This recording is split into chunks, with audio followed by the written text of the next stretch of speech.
Hamas ने रफा में अपनी पूरी ताकत झोंक दी है और यही वजह है कि हमास के लड़ाके इजरायली सेना के खिलाफ इतने बड़े बड़े हमले कर पा रहे हैं।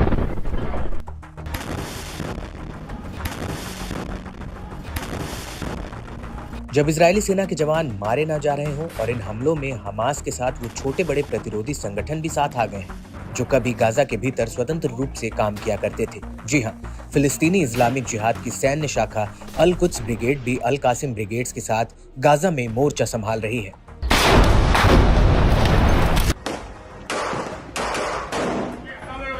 अब इसी कड़ी में उत्तरी गाजा में अल कुद्स के लड़ाकों ने आईडीएफ पर एक बहुत बड़ा हमला किया है।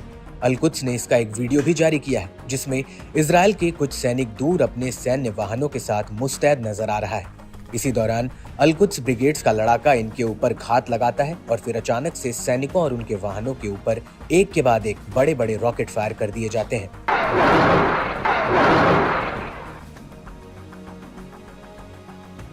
इसके बाद सामने से आ रही आईडीएफ की एक गाड़ी पर भी हमला होता है। अल कुद्स का लड़ाका इन गाड़ी पर रॉकेटों की बौछार कर देता है। अल कुद्स का ये लड़ाका पेड़ों के पीछे छिपकर रॉकेट फायर कर रहा है।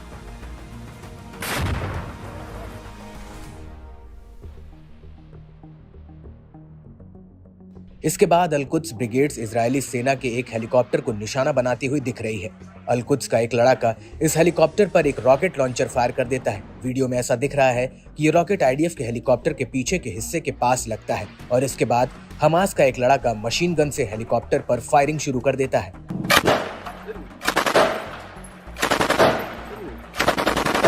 इसके बाद हमास के कुछ लड़ाके हरियाली के बीच बैठकर रॉकेट फायर करते हुए दिख रहे हैं।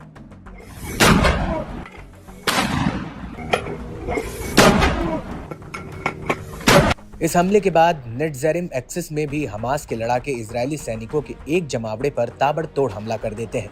हमास एक ड्रोन के जरिए जमीन पर बैठे इजरायली सैनिकों पर मोर्टार बरसाने का एक वीडियो जारी किया है।